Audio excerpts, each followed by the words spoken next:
আজকাল অনেক মানুষই নানা উৎসব আয়োজনে আমাদের চারপাশে আতশবাজি জ্বালিয়ে থাকে।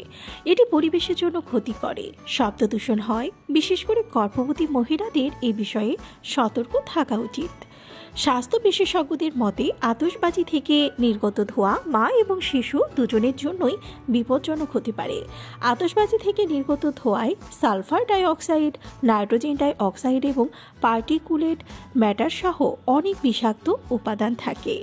গর্ভাবস্থায় মহিলারা এই দূষণের সংস্পর্শে এলে এই বিপজ্জনক গ্যাসগুলি শ্বাসতন্ত্রে প্রবেশ করতে পারে, যেটা স্বাস্থ্যের জন্য ভীষণ ক্ষতিকর।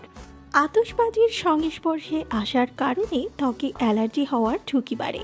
আতশবাজির রাসায়নিক পদার্থ ত্বকের মাধ্যমে শরীরে পৌঁছাতে পারে। এই পরিস্থিতিতে যে কোনো গর্ভবতী নারীর আতশবাজি থেকে দূরত্ব বজায় রাখাই উচিত।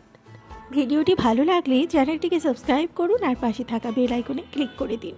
তাহলে পরবর্তী ভিডিও আপলোড করার সাথে সাথেই আপনার কাছে পৌঁছে যাবে।